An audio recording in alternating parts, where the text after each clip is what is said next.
Hello friend, स्वागत है आपका आपके अपने यूट्यूब चैनल स्टडी विद कविता में। तो हमने कई सारे जो प्राकृतिक रेशे हैं वो पढ़ लिए हैं। हमने लिनन, कॉटन, जूट, तो ये सारा हम कुछ पढ़ चुके हैं। अब हम नेक्स्ट सेलुलोजिक रेशे पे आते हैं जो कि है कापोक। ये हमारे कुछ छोटे छोटे रेशे हैं, बहुत ज़्यादा बड़ा नहीं है, बहुत ज़्यादा डिटेल इनसे नहीं पूछा जाता है। एक दो क्वेश्चंस इनसे बनते हैं, वो इसी से कवर हो जाएंगे। तो आप पूरी वीडियो को देखना अच्छे से और चैनल को सब्सक्राइब और लाइक ज़रूर करना और अपने दोस्तों में शेयर करो ताकि सभी को पता चले। बहुत सारी बहनें, बहुत सारे ऐसे लोग होते हैं जिनको देखिए बहुत सारी पैसे की प्रॉब्लम होती है और ज़रूरी नहीं है कि सब बैच खरीद पाएँ। तो ये बिल्कुल फ्री ऑफ कॉस्ट है, इसका कोई भी पैसा नहीं लग रहा है। आपको पूरे डिटेल नोट्स मिल रहे हैं, सब कुछ यहाँ अवेलेबल है। तो आप ये वीडियोस देखिए और मेरा साथ दीजिए। तो अब हम स्टार्ट करते हैं अपनी वीडियो को। तो जैसे हमारा पहला रेशा है कापोक। तो कापोक में हमारा ये क्या है, मूलतः मैक्सिको, यूएसए एवं पश्चिम अफ्रीका का पेड़ है। कापोक क्या है? कापोक एक पेड़ है, वो भी कहाँ का? मैक्सिको, यूएसए एवं पश्चिम अफ्रीका का ये क्या है, एक पेड़ है कापोक। उसके बाद इसका वानस्पतिक नाम है सीबिया, सीबिया पैंटेरा। क्या है? सीबिया पैंटेरा। बीज से प्राप्त होता है। तो ये क्वेश्चंस बन जाता है कि कापोक हमें कहाँ से प्राप्त होता है। तो कापोक कहाँ से प्राप्त होता है? बीज से। कापोक किससे प्राप्त होता है? बीज से प्राप्त होता है। इसका वनस्पतिक नाम भी पूछा जा सकता है, केपिया पैंटेरा।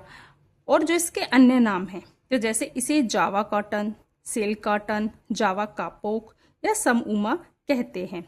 क्या कहते हैं इसे? जावा कॉटन, सेल कॉटन, जावा कापोक या समउमा कहते हैं।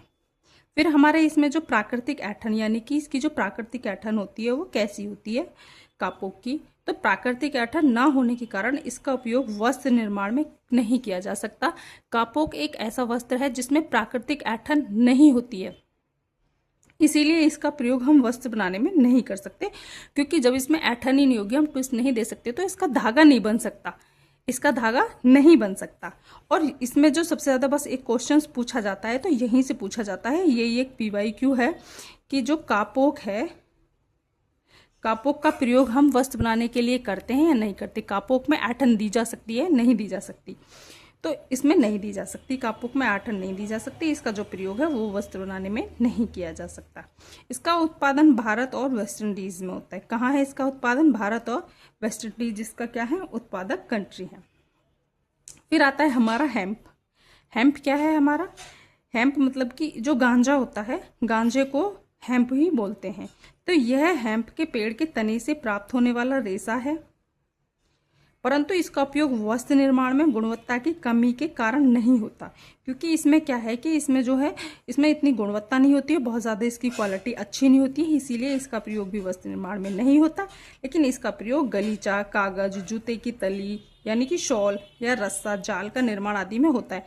जो हमारे जूते के शॉल होते हैं, जो नीचे देखा होगा आपने, जिस पर पैर टिका होता है, नीचे से जो उसका सॉल होता है वो हेम्प का बनाया जाता है। किसका होता है? वो हेम्प का तैयार किया जाता है। उसके बाद आता है हमारा रेमी चाइना ग्रास। क्या है? Ramie China grass. यह चाइना ग्रास, यह चाइना ग्रास या रेह के नाम से जाना जाता है। सॉरी, यह मतलब जो इसको जानते हैं हम, या तो रेमी के नाम से, चाइना ग्रास के नाम से, या रेह के नाम से भी इसको हम जानते हैं। यह नेटल के पौधे से प्राप्त होता है। किसके पौधे से? यह नेटल के पौधे से प्राप्त होता है। इससे नैपकिन, ट्रेवल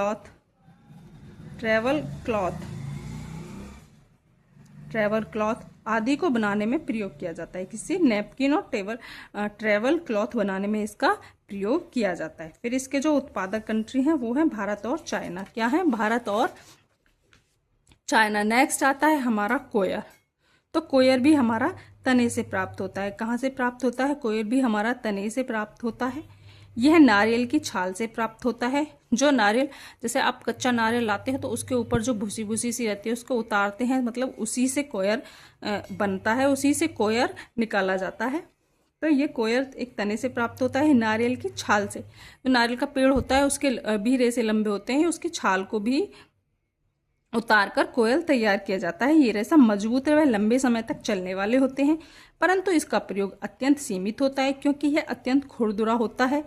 साथ ही कैड़ा भी होता है। ये क्या होता है, ये बहुत ही खुरदरा और बहुत ही कैड़ा होता है, टाइट होता है, जिस कारण इससे वस्त्र नहीं बनाए जाते।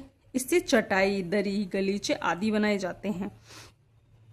आप जैसे आप कहीं घूमने जाते हो, समुद्र के किनारे वगैरह या इस टाइप की जगहों पे जाते हो, जैसे कि गंगा जी वगैरह भी जाओ तो वहाँ चटाई मिलती है, आपने देखा होगा। तो वहाँ कुछ कुछ ऐसी पत्तियों से बनी हुई चटाई होती हैं, वो होती हैं मतलब उनको डिस्पोजेबल की तरह मान लो कि यूज़ करो और आप उसको फेंक दो, वो जल्दी से गल भी जाती हैं। तो उस टाइप की चटाई आपने देखी होंगी, तो वो कोयर से ही बनी होती हैं। इसका जो अपवाद है, मतलब ये अपवाद स्वरूप कोयर को बीज से प्राप्त भी मान लिया जाता है। हालांकि यह किससे, तने से प्राप्त रेशा है, पर इसको बीज से कहीं कहीं पे बीज से भी माना गया है कि कोयर को बीज से अपवाद स्वरूप से प्राप्त किया जाता है। मनीला और अवाका भी हमारे कैसे हैं, तने से हैं, लेकिन अपवाद स्वरूप इनको कैसे, पत्ती से मान लिया जाता है कि ये पत्ती से मिलने वाले हैं। मनीला और अबाका ये हमारे दोनों तने से मिलते हैं, पर इनको भी अपवाद स्वरूप माना जाता है कि ये पत्ती से प्राप्त होते हैं। फिर आता है हमारा पिना। यह अनानास की पत्तियों से प्राप्त होता है। इसके रेशे मुलायम सफ़ेद होते हैं। इसका उपयोग मजबूत और टिकाऊ वस्त्र बनाने के लिए होता है। फिलीपींस में इसका उपयोग बहुलता से होता है। इसका बहुलता से होता है, कहाँ पे, फिलीपींस में इसका उपयोग ज़्यादा होता है। तो आज हमारा ये यहीं तक थे। ये हमने छोटे छोटे कुछ रेसे थे जो आज हमने कवर कर लिए हैं इस वीडियो में। और आज ये हमारी एक छोटी वीडियो है और इसमें हमारे छोटे छोटे सारे रेसे कवर हो गए हैं। अब नेक्स्ट वीडियो में हम ऊन या कोई और रेसा देखेंगे। तो आज हम इस वीडियो को यहीं ख़त्म करते हैं। चैनल को लाइक करें, सब्सक्राइब करें और शेयर भी ज़रूर करें ताकि सबको ये वीडियो मिल सके। Thank you.